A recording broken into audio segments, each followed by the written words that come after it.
Salam DB Talk lagi. Kali ini baru kelar juga pertandingan lanjutan Liga Prancis, Paris Saint-Germain lawan Angers. Seperti kita tahu nih kan, kalau PSG kan masuknya ke grup H. Grup H bareng MU, Leipzig, lalu Istanbul. Baik bisa dibilang di sini untuk PSG sendiri nyaris tampil sempurna. Nanti kita lihat dari statistik yang dilakukan, shot on targetnya 11/2, lalu ball possession 58/42, lalu untuk shot off target pun PSG cuma mencatatkan 3, sedangkan Angers mencatatkan 5.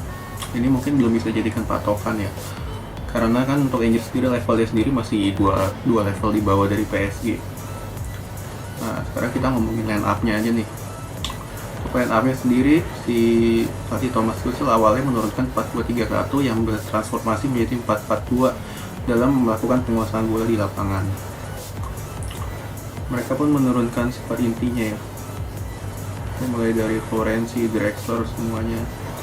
Nah, lalu di sini sistem mereka dalam melakukan penyerangan yaitu melalui sektor sayap, dimulai dari Neymar yang menjemput bola, lalu ada Drexler dari sisi kiri yang menusuk ke tengah, lalu Paredes dan Verratti pun aktif ikut membantu dalam penyerangan, serta Florenzi dan Becker pun ikut aktif membantu. Namun di sini muncul suatu kelemahan yang mungkin tidak dapat dimanfaatkan ya oleh lawannya di sini Angers, karena seperti kita tahu kan levelnya pun masih 2 level di bawah, dan mereka juga nggak punya pemain sekaliber yang mampu untuk menembus pertahanan dari PSG lewat skema serangan langsung, kecuali lewat set piece ya tadi golnya. Nah, di sini kelemahannya yaitu ketika PSG lagi menyerang, maka otomatis Florenzi, lalu Drexler, Paredes, Verratti pun ikut maju ke depan, namun hanya menyisakan dari Marquinhos, Kimpembe, serta Becker.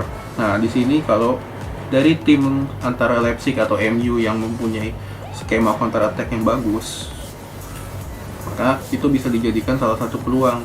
Karena di sini kalau secara garis besar permainan di sini, Tiwasuan Thomas Tuchel ini nggak ngasih lawannya itu terlalu lama untuk memegang bola, jadi cuman sekitar sampai 5 detik doang. Nah, kalau begitu kan berarti susah nih kalau misalkan kalian dari tim MU atau Leipzig untuk penguasaan bola, itu gua rasa nggak mungkin sih kalau mau menang lewat itu. Satu-satunya cara mungkin lewat counter attack yang memanfaatkan dari lini belakang PSG yang keropos, bisa lewat skema dari serangan balik ataupun juga lewat umpan terobosan. Nah, umpan terobosan di sini bisa lewat Marquinhos ataupun juga lewat Becker, karena Beckernya lompatannya pun nggak tinggi ya. Cuman bodinya tinggi, cuman untuk lompatannya pun sendiri dia nggak ada bahayanya. Sedangkan untuk Florenzi ini kelemahannya itu ketika dia aktif melakukan serangan, dia suka telat dalam melakukan defense balik. Nah, sehingga itu bisa juga dijadikan sebagai salah satu acuan juga nih kalau untuk kelemahannya di sini. Nah, ya terus sekarang gue mau bahasin review besok pertandingan yang penting-penting aja, tim gede. Nah, yang tim gede nih ada Chelsea kan, Crystal Palace. Nah, Chelsea di sini kan kita tahu nih penampilannya juga pas-pasan, mainnya juga ya amburadul lah kalau bisa dibilang. Nah, apalagi ini kan lawannya Crystal Palace nih. Kemarin di pekan pertama mereka ngancurin MU. Nah, di sini nih untuk peringkatnya sendiri, bentar saya ceknya. Nah, untuk Crystal Palace sendiri ini kan menempati ranking 6, lebih tinggi loh dari Chelsea. Chelsea baru peringkat 9. Nah, itu berarti penting sekali ini untuk Lampard dan tim asuhan untuk memenangkan pertandingan di sini demi mengembalikan harga dirinya juga. Karena kemarin kita juga tahu kan sempat kalah juga dari Tottenham, terus juga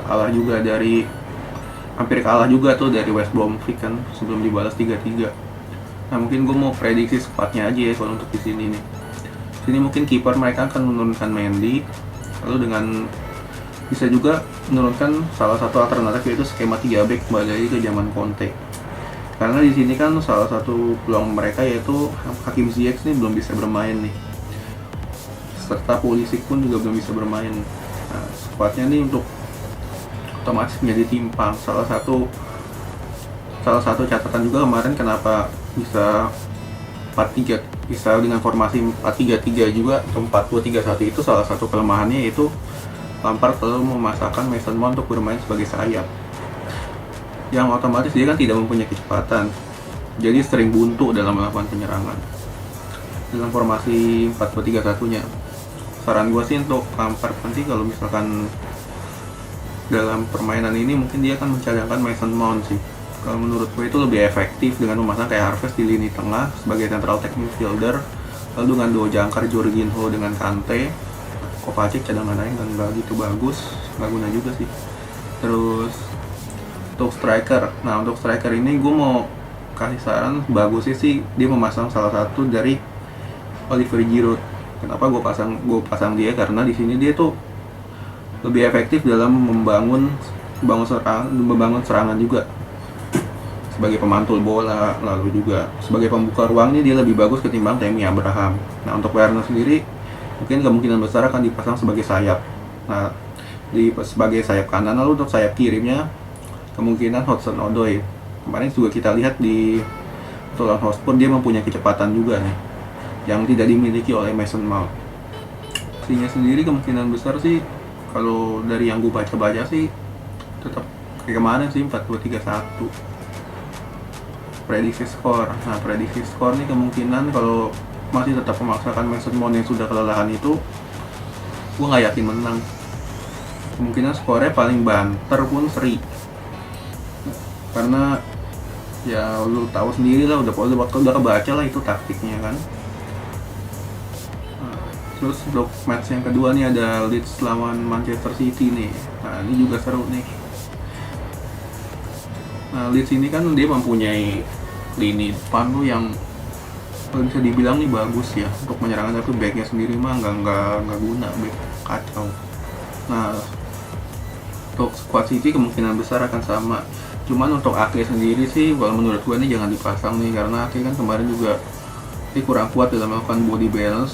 Dan untuk lebih bagus mungkin dipasang dengan ini nih, menurunkan kembali John Stones yang kemarin tidak diberi kesempatan, atau Laporte kalau dengan kondisi fit. Lalu untuk bek kanannya sendiri mungkin bisa juga menurunkan Ruben Dias, kan kemarin juga baru dibeli, kalau udah boleh main sih karena kan baru resmi juga. Nah lalu untuk Walker dipasang, lalu untuk gelandangnya kemungkinan besar akan juga dengan Rodri, Fernandinho dengan Kevin De Bruyne atau Phil Foden juga akan bermain. Nah lalu untuk skema 3 di depannya ini kalau untuk lebih bagus sendiri Raheem Sterling sebagai false nine ya, karena kan udah terbukti nih untuk siapa namanya nih yang Raheem Delap ini nggak bagus banget di depan, dia masih kemudahan lah. Nah, untuk sayapnya sendiri gue sih rekomendasi untuk Mahrez ini diduetkan nanti untuk di sayap kanan, lalu untuk sayap kirinya untuk Ferran Torres kan kemarin juga bagus tuh lawan siapa, Burnley ya. Nah ataupun juga mungkin bisa juga dengan memasang Bernardo Silva, nanti tergantung kesiapannya aja. Untuk skornya sendiri ini gue prediksinya mungkin menang sih untuk City, karena kan secara kualitas level juga Leeds ini di bawahnya sih jauh ya. Untuk menang mungkin sekitar 2-0. Lalu juga ada Atletico Villarreal nih, begitu ini Atletico juga lagi anggot-anggotan kan, kemarin juga sempat cetak 6 gol lawan Granada, terus kemarin ditahan imbang 0-0 juga masih belum stabil. Oke, nanti kita akan jumpa lagi di episode selanjutnya.